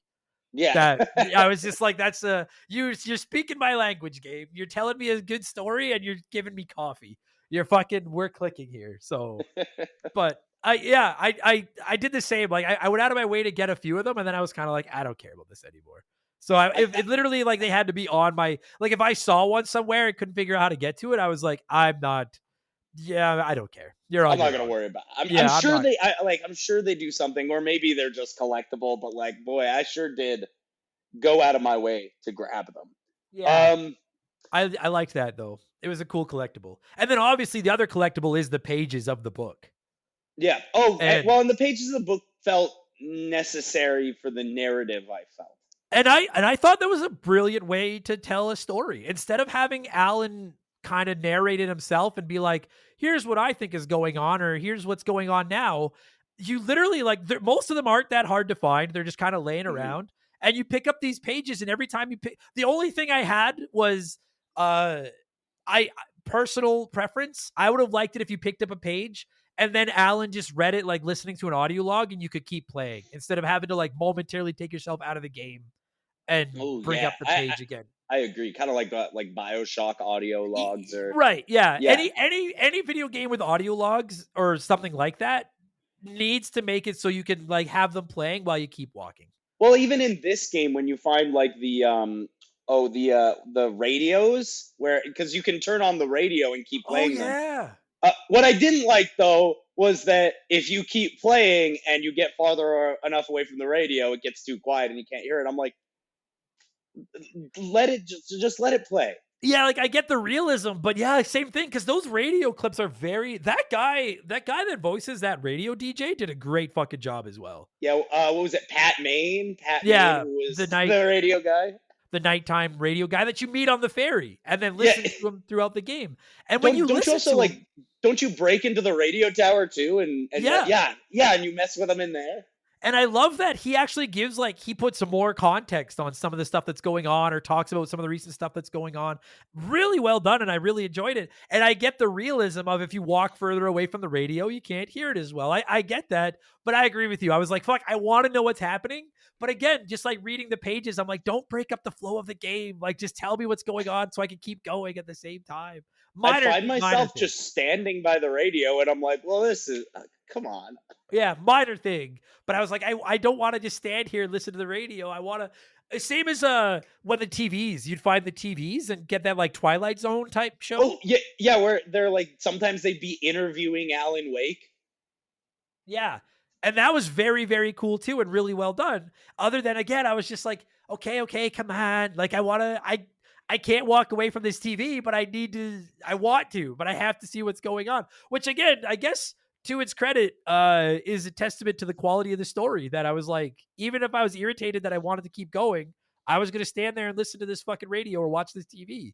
Well, and I felt like that for a story, like giving you those little pieces with the radio and the TV was genius, because you have Alan Wake and you have Barry and you have what's the wife's name? What is Alan Wake's? Alice? I think Alice. Yes. Yeah. Yes, you're right. Alice and Alan. You have these three characters who kind of give you the context of Alan Wake as a person, but then you have those radio and TV broadcasts which give you the context of Bright Falls, Washington. And it's Yeah. sort of, I think that's a really good way to mesh the two to kind of bring them together. Yeah, I thought it was very, very well crafted, and the way they strike a balance between here you found 2 pages of the manuscript, and they kind of told you what's going on, or sometimes they would tell you what's going on, and sometimes they would tell you what's about to happen, which I thought was really fucking cool. And then you'll find a TV that'll come on for a minute, and then you'll find a radio you can listen to, and they were all spread out, but very well timed and well paced. Outside of having to stop to actually, ingest what they're going to tell you. The way they balanced all these different storytelling mechanics, I thought was incredibly well done. I really, really liked that. There's one thing that I want to get your take on, though, because it was something that I kind of felt was weird in the story, and that is there was this like kind of loony bin doctor character that they really kind of hype up, and Alice for some reason knows and has been talking to, and they hype him up as kind of like this incoming villain. And then in, I think it's chapter 4, you wake up in like the psych ward, and the doctor's out here gaslighting you. I couldn't really tell why the doctor was gaslighting you because and then he died right away after that. Yeah, I really enjoyed that chapter where you're like going through his cabin and like coming across the other like the other crazy people and all that kind of shit. That was all cool. I just got the impression that like he's just a prick. Just like a bad guy trying to steal my money. Not even that. Like, I think he was a competent. My impression of him was that he was a competent doctor. He was just fucking an ass. Like, just like the smell of his own farts. Like, he was just an asshole. But then, like very pretentious. Then why does he lie to Alan? When he's like, "You've been here for weeks," and like Alan's like, "No." I don't. And that's where I was kind of. Again, maybe I'm just not smart enough. But that was like those were the types of times. Because like I got the impression, and I believe I'm right, that later on in the game you find out that like in that missing week in Alan's memory or whatever, 2 weeks, whatever the fuck it was, he was in the cabin held hostage by the darkness writing this book.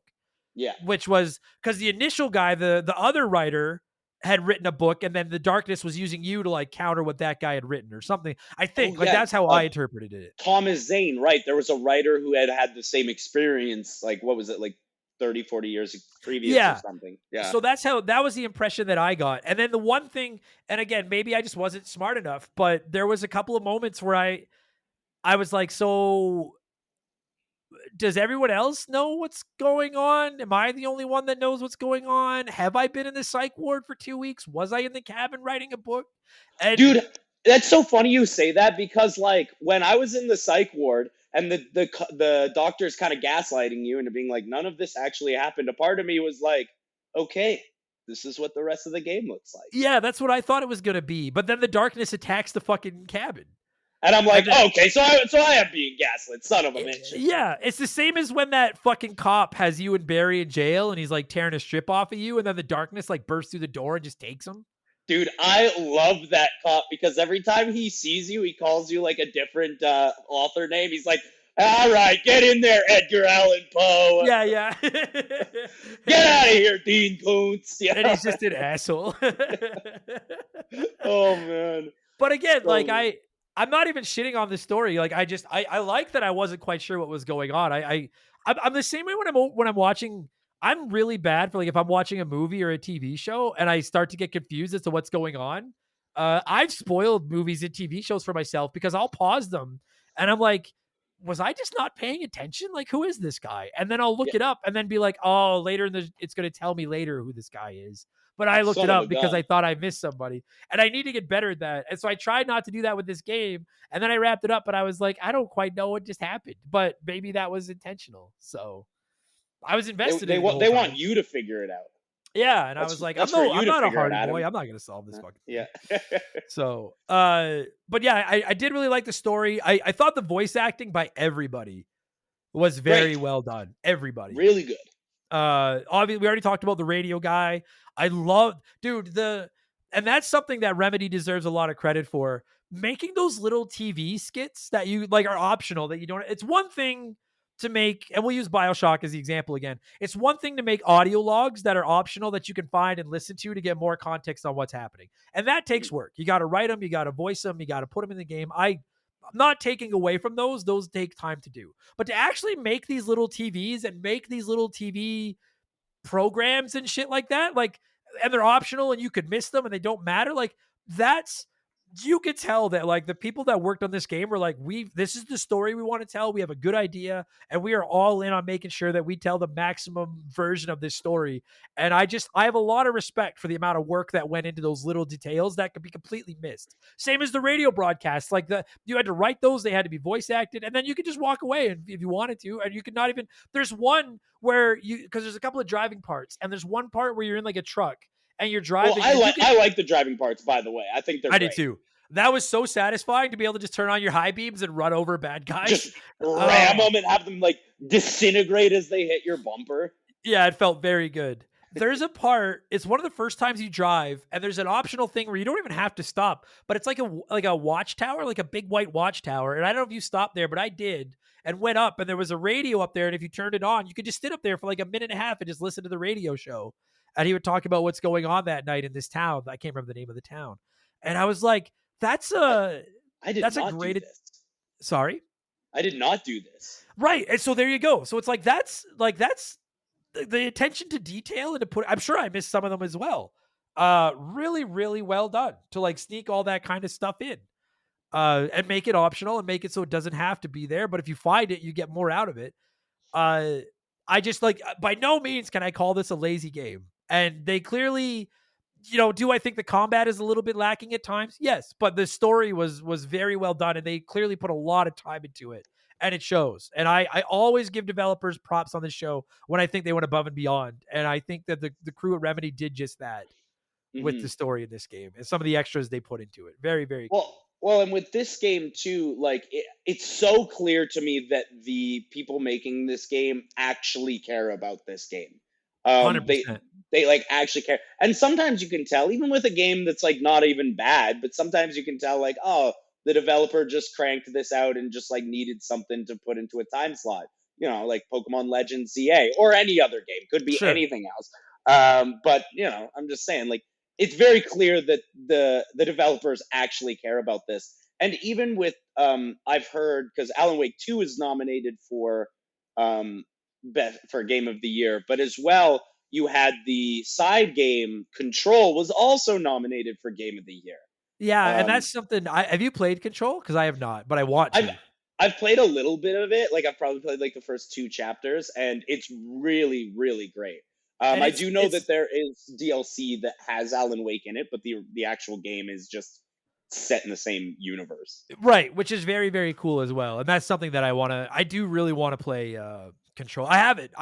I just haven't. Me too. Yeah. Story of my life, stuck in the backlog from hell. But I do want to get to it. Yeah, it's just, and I don't know. I like Remedy. Like I like that because they make Max Payne. I like Max Payne. Mm-hmm. Alan Wake is good. Control looks cool.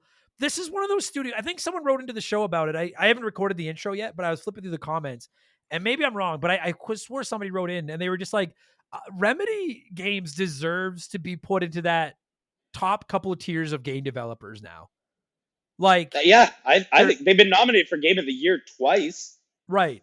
And in an era where, sure, indie games are great and they're very creative and we all love them and that's awesome. But in an era where so many games are the carbon copies of something that's already worked and stuff like that, to come up with this original story and this original idea. Because I've played other, like I've played Heavy Rain. Like I've played other games that are narrative-based kind of horror games and stuff like that. But I've never played one quite like this. Rain. Yeah, Heavy Rain's great. My God, I love Heavy Rain. My brother Mark hates it, but we fight about it. Why? Mark's a fucking... He says it's not a game, and I don't agree with that. Oh, that fucking guy. Fucking Mark. But he loves... No, I'm not going to take it. I'm not going down there. I'm not going to do it. I'm not doing it. He does have bad taste. He does have bad taste. He does. He's fucking degenerate. Remedy deserves their flowers for this. And I got to tell you, like, playing this game, even though I'll probably never play it again, I was fully invested my whole way through. I had to see how the story ended. The combat, like I said, near the end, I was like, fuck me. But the combat wasn't like the worst I've ever seen or anything like that. And by the time the game was wrapped up, I was like, if Remedy had been sitting on the couch with me, I would have been like, you sons of bitches. Like, all right, There's zero chance I don't play Alan Wake 2 now, which I just got off PS Plus. Shout out to PS Plus. There's zero chance I don't go find Control now. Both of them have climbed up my list. Like, I'm very interested in seeing what else you've done with this universe. I don't think I've ever played anything quite like this game before. Yeah, and I think this is good groundwork for what I now know is going to be expanded upon in probably really interesting ways. Yeah. And it's crazy the amount of time they put into this game and the writing of it and everything. That's not going to be for everybody. Like, I've seen the comments. One of the things I like to do once I finish a game, especially a game that's a little older like this is 15 years old now, and I missed it. And so I'm like, man, I wonder, like, what's the reception of this game online?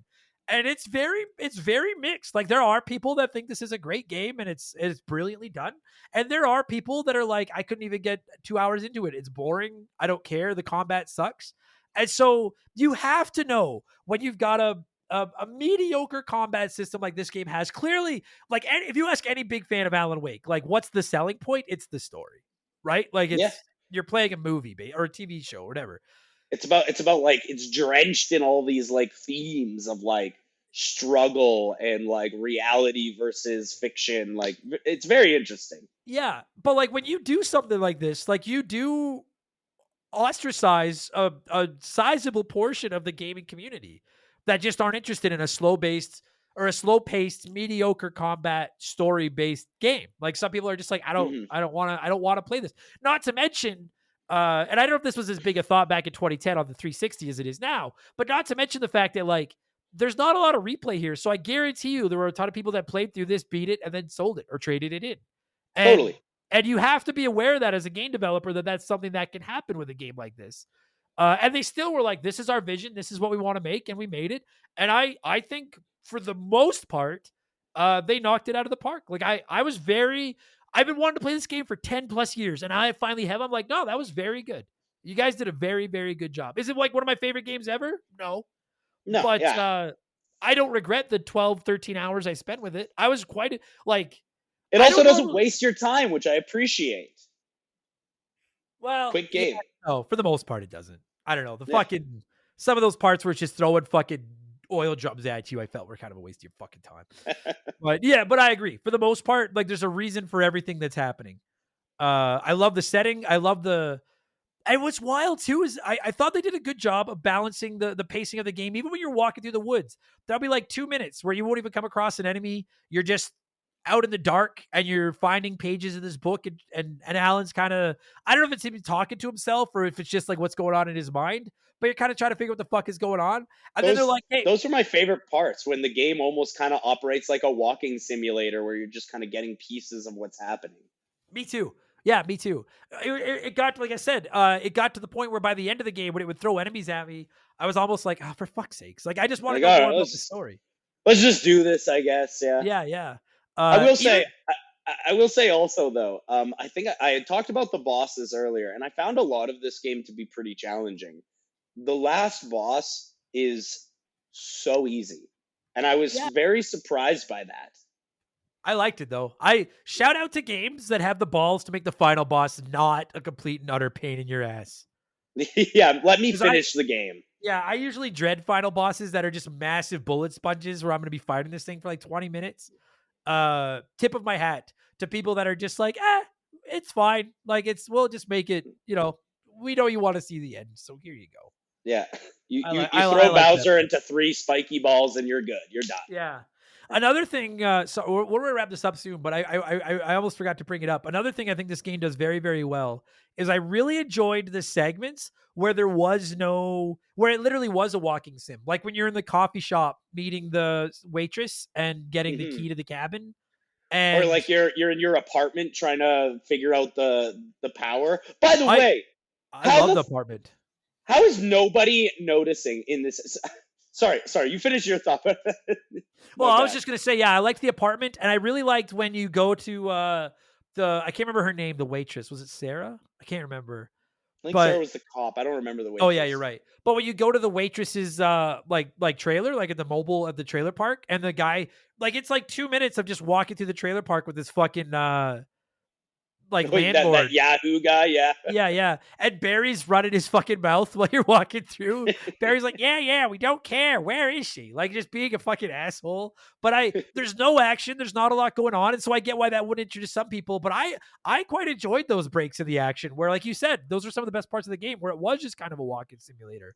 And I was like, just tell me the story. I really liked those. What were you going to say about the apartment? Sorry, this thought almost exploded out of my brain because I just remembered it. But like, how does no one in this story like notice that the power seems to go out all the time? There's like 15 power outages in this game where your job is to like find the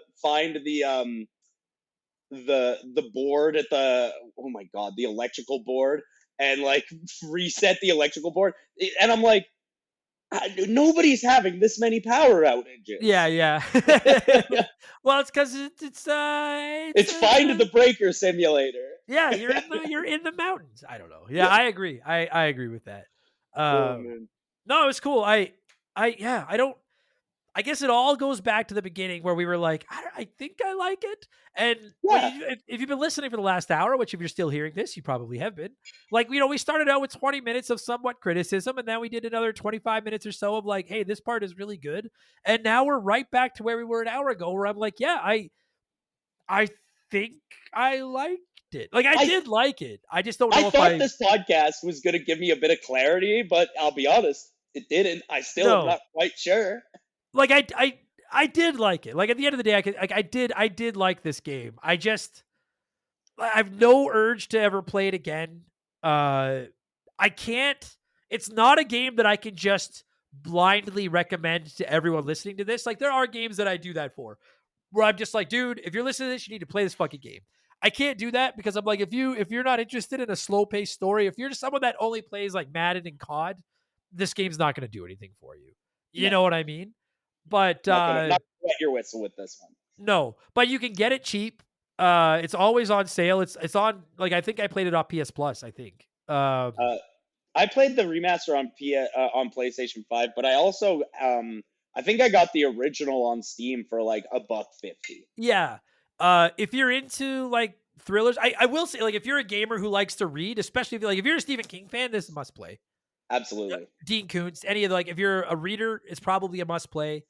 If you like horror games, it's not the scariest game I've ever played, but it's got some spook to it. There's a quality game here. I just don't think it's something that will appeal to everybody.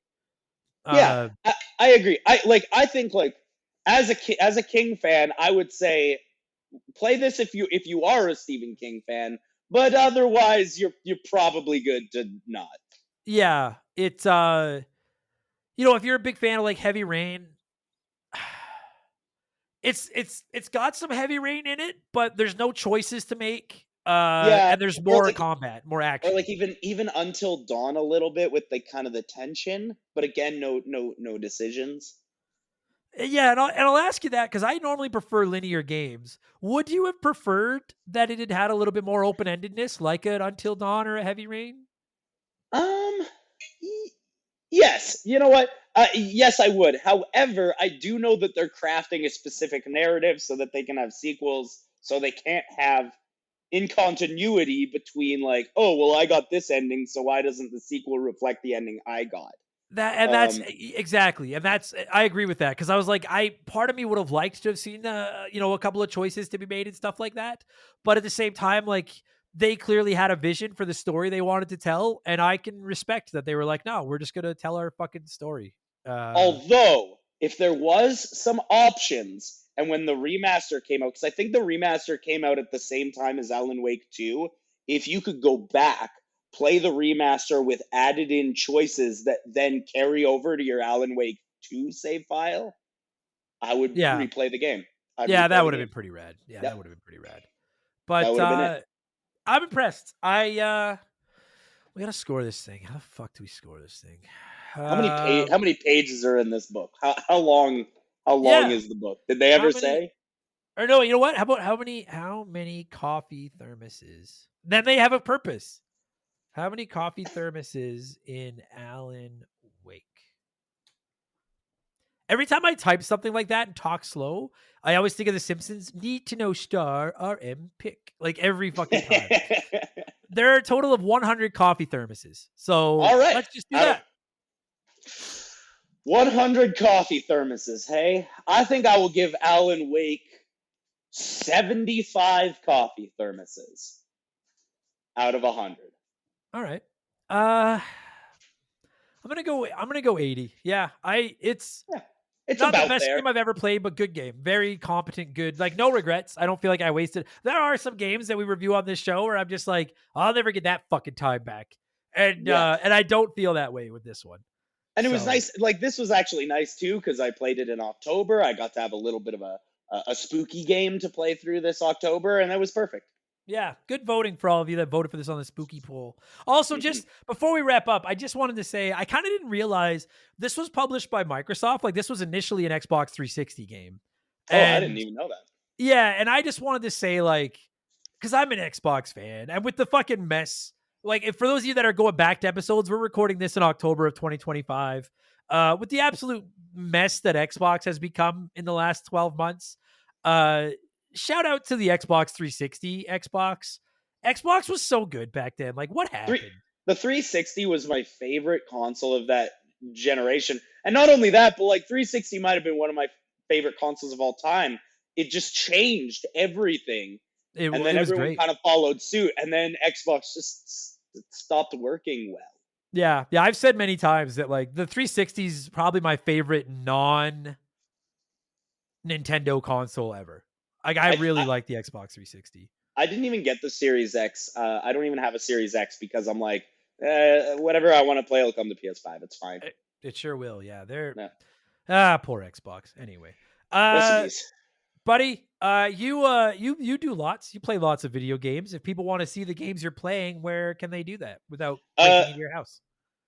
You can check out my Instagram. Over there, I am slowly working on playing pretty much my entire backlog and then logging them through my Instagram. That's all at The Gaming Odyssey on Instagram. That's all I've really been doing lately. So if you want to check that out, check it out. If you don't, no worries. Do it. Awesome. Buddy, great chatting with you. Thanks for doing this. Happy Halloween. And Happy Halloween. We'll do it again soon. Thanks, buddy.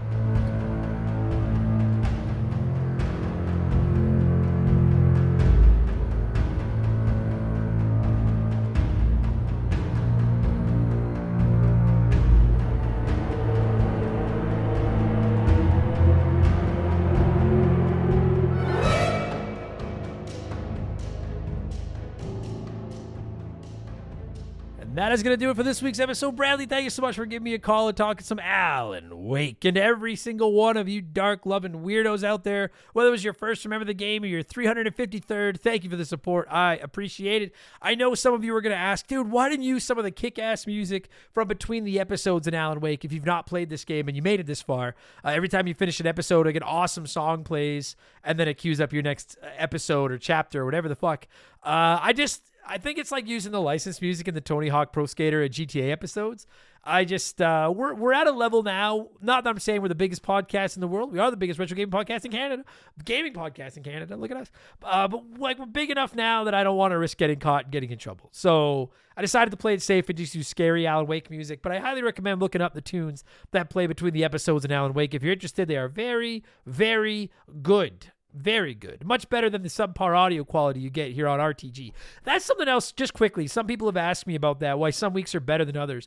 And I'm not saying Bradley's audio is bad or anything, but the simple fact is, like, not all of my guests have audio gear that, and I have like a dozen regulars that come on the show, and I'm cheap, broke bitch. So we do our best. I hope you understand it. A lot of it sounds like just having a conversation with somebody over the phone. That's what I'm aiming for. That's what we try to do here. We don't try to put the bar too high. It's like if you get an A on your first test of the year in school, you're fucked, unless you're smart. You always start with a C, and then if you get the occasional B, sweet. And then when a new game's coming out you really want, then you get that A, and you impress your parents, you see? Anyways, check out Bradley's work. You can find his Instagram in the description of this podcast, assuming I remember to put it there. Don't forget to check out our Patreon. That link will definitely be in the description of this podcast. I never forget to put it there because it's how I pay my bills. I promise you the most content you could ever handle in exchange for a couple of your hard-earned dollars. There's well over 1,000 podcasts waiting for you over there with new episodes every single week. week. Plus, remember the game is over there ad-free, ready to go. The entire 353 episode back catalog. And it pays my bills, so I appreciate it. Check that out. Leave us a good review if you didn't hate the show. I'm not sure what they accomplished, but I'm supposed to keep asking for them, so I will. I think that's it. If you are a patron, come back tomorrow for Expansion Pass, where we will be talking about scary movies, TV shows, books, etc. that would make great video games. I'll drop a Rambling Idiot on Friday, where I'll just talk about whatever I want, including my thoughts on the World Series, and a mini movie review for The Long Walk by Stephen King, the movie, not the book, although I do need to check out the book now. And that's it. Have a great Halloween. Be safe. Check your kids' candy to make sure to take your tax and eat some, because that's what good parents do. Go Jays in the World Series. Sorry, Dodgers, but you beat the Rays 5 years ago. I can't let that happen. I won't let that happen, and I can't let that happen. I hate you all, so screw you. And no RTG next week. I'm taking a week off to catch up on games, but I'll have something there from our Patreon library. And when we get back in November, you're going to have a Wreck-It Ralph review. We're shooting to cover God of War 2. It's whatever wins our short game Patreon poll, and I'm working on a Batman Arkham City episode as well. Hell yeah. I'm thanking some patrons and leaving. Thank you all for listening. Talk to you later. Cheers. So long. Goodbye. Remember, the game is brought to you by our Patreons. I couldn't puke up all the content I churned out of it without all of your support. The following people are the senior executive vice president level or higher at patreon.com/rememberthegame, and as such, I contractually obligated to say all their names as fast as I can. So in order from newest to oldest, a huge thank you to Remember the Game Hall of Famer Slick Motherfucking Rick, Amanda Hug and Kiss, Blake Wise, Davis Faith, Athena, Chris Nethercutt, the $100 Kid, Ted Michaels, George Swan, Redline Arrow Drones, Jonathan Breyer, Lindsay Lee, Raph is my favorite turtle, not Donnie, Handsome Major Angus McZongo Esquire, Tyler Patchell, Siegfried, Landon Turquoise, the okayest of muffins, Frank Preeves, Profound, Spooky Dookie, Just James, Exotic Chaotic, Trooper Galactus, Cannon Fodder Games, Devin Collins, Shane's World, Mikey Hag, Botfucker, Steaming Wooly, Fancy Store-Bought Dirt, Game Boy Gannon, Jeff Leppard, Horror Wars Podcast, The Curious Network, Jinxie425, Legendberry, Thunder Leaps, Topher Love, Shut Up, Doogie Bowser MD, Captain Asbury Juice, Erotic Onion Ring, Flater Flav, Lord Salazar, Travis Sanders, MacGyver88, The Grim Patron, The Only Sean, Savage Boosh, Super Saiyan, Safarioth, Dazerath, Daniel Cook, Ocarina of Tim Rocks, Conebread, Brother Retro, VOS Rager, Wilco McCracken, Justin Blair, Diablo Spartan, Moncal, David Schroeder, Texas, Generic Name 238, Darbles, Eric Hopewell, Spider Cat, Alex McIntyre, Scotty McGee, Toby OP, Thrill Ho, My Last Username Sucked, Justin Tate, Ryan Whitcomb, Ida Yellow, Big Daddy Randall, Mr. Jabroni, Chaz Hammond, Bob Sacamano, JR Bob Dobbs, easy for me to say, Cody Thompson, Liquor Like Luigi, Filling My Mouth with Farts, Cesar, Mopey36, Too Much Karma, Matt Zeus, Bula, Blue Shell Discharge, fuck, I suck at my job, Brian Richmond, Robbie Air, Jay Callahan, Adam Blank, still isn't reviewing Mario Galaxy, Shoeboxers, Mark Sneed, E-Man Trucker, You Son of a Bitch, Why? Tell Me Why, The Supreme Chozo Rizu, Follow Snow Kiku, Penguin Milk, B Money, Chris Hill is scared, that could be anyone's ass, Faded Suffering, Sour Goat Face, Frosty Bear, Lucas Shawman, Roger Staubach's Pool Cleaner, Lord Longrod von Hugendom II, Marcus Mendoza, Infinity Rage, Because 19, Beers of War, Lord Palmerston, Leroy Jenkins, Nordak, Pee Wee Squitters, Can't Destroy Her, Kevin Monroe, Ryan 4664, The Big Deal, Adam Martinet, Nick Creature, Postman, Darth Skywalter, Bartman Forever, Zombie Exy, Just Car Prank, Scotty J, Please Refrain from Tasting the Knob, Alex R, Ryan Perry, Ted Explosion, Works for Me, AB Killin, Monstrous D Boner, Kia Pup, Brandon DeZeba, Maverick, T-Bear 87, Tadpole, Big the Cat, Zamatos, Christopher Britt, Quiet Place Queen, Beef Dingleberry, My Left Nut, Timothy Sabrinsky, Graham Kennedy, Musty Beetle, Maverick Marty, Christian Gabriel, Timmy the Exuberant Turtle, Hits Meals, Isaiah, Squeak Nut, Sleeper Hit, Donnie the Dude, Walter, Sam Carpenter, Drugs and Venom, K, John of the Adult Children Podcast, James Juan Francesco, Max Lagroom, I Am the Very Model of a Modern Major General, General Fury, Coda Blazes Pants Have No Ass, Oroku Saki's Gardener, Jimothy, High Plains Drifter, Hegel Waffle, Earl, Archangel Otaku, Storm Beagle, Scary Terry, Blade the Hoagie Man, Why the Surgeon Who's Not a Surgeon Row, a dude named Adam, Decoy Man, Fuzzy 99, Gabe, Matt Babineau, Stud Still Smash, Russ's Dog Walker, Dark Squall, Leroy Westrich, Thomas Smith, Beaver Boy, Growly Wog, Laces Out Dan, Jake Carter, Joe the Sandman, Phil Lencher, Tyler, Juris Dr. Mario, Mizuru, Dude Where's My Game, Standard Ass Brian, Steve Dalk, Jameer Williams, DBXJ, Madam Nudsitch, It's That Nerd James, Elijah Burns, Chugger22, Triple 3, Captain Black Silver, Zach Shepard, Holmes, Boiling Hot, Ginger Ale, Just a Fish, Randy Barrage, Jeff... The ginger ale thing is never going to get old. Randy Barrage, Jeff Bergeron, Titan 420, Dean Donian, Squitch, Johnny from Virginia, Wolf Magic 21, Doogie, Andy Hudson, Wolfgang, Darren, Mercury 869, G9PSX, Mike Maloney, Ryan Kinchin, Zane Donovan, Morgan A-Town, JSK Fusick, Aaron Lawson, Scott Brooks, No One Cares, Dave Thompson, Angry Ticks, Little Buddy Fufu 89, Eldest Millennial, Jordan, Andrew Wright, Chris Fleury, Doug Dorn, Dissect That, Dan, Jort King Keegs, Jade Nasty 15, Sharonic, and Makeshift Mallow Magic Money. Happy, oops. Oh, I hit a button, but I don't think it did anything. I hope it didn't. Oh, man. I hope I didn't just lose everything. Oh, boy. This is going to get worse before it gets better. Worst episode ever. Oh, not even close.